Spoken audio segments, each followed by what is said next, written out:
তোমার মধ্যেই তাকে জাগাও, স্বরচিত নিবন্ধ।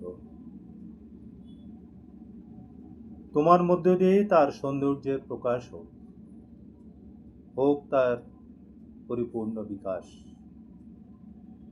তোমার মধ্য দিয়ে রামেরও বিকাশ হতে পারে, কিংবা রাবণেরও বিকাশ হতে পারে।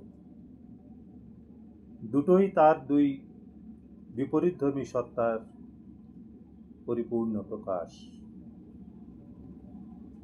এর কোনোটাই অনভিপ্রেত বা অপ্রয়োজনীয় নয়। সৃষ্টির পরিপূর্ণ আনন্দ উপভোগের জন্য এক গতিশীল রসায়ন। আমাদের মধ্য দিয়ে রামের যেমন পরিপূর্ণ বিকাশ কাম্য, তেমনি রাবণেরও। সৃষ্টি ও ধ্বংস, এর মধ্যে নিহিত আছে বিবর্তনের গতি।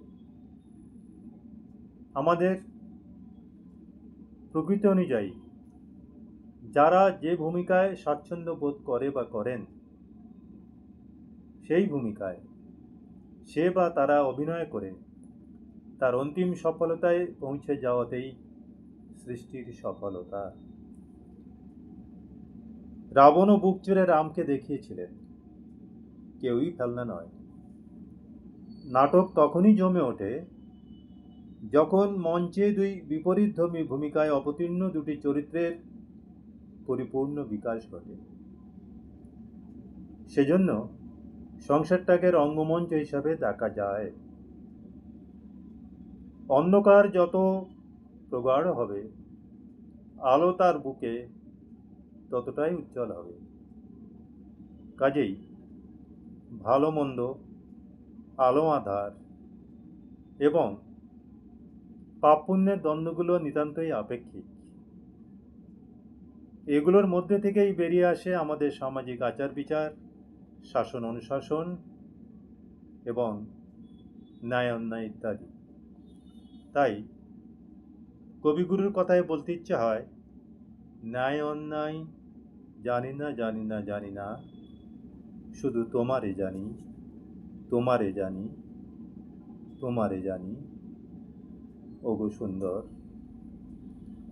হে ঈশ্বর,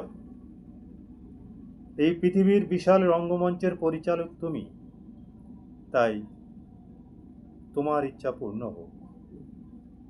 পৃথিবীর যাবতীয় ঘটনা তোমার ইঙ্গিতেই ঘটে।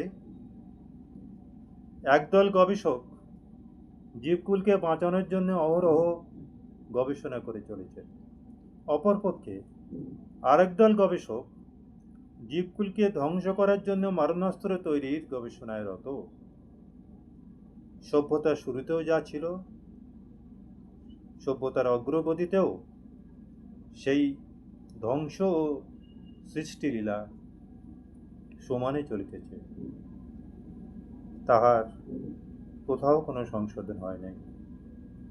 কাজেই সব কিছুই ক্রীড়াচ্ছলে জীবনের মহাস্রোত হিসাবে মানিয়া লইয়া যার যার প্রকৃতি অনুযায়ী নিজ নিজ ভূমিকায় অবতীর্ণ হইয়া তার অন্তিম সাফল্যে উপনীত হওয়ার মধ্যেই লুকিয়ে আছে সৃষ্টির সফলতা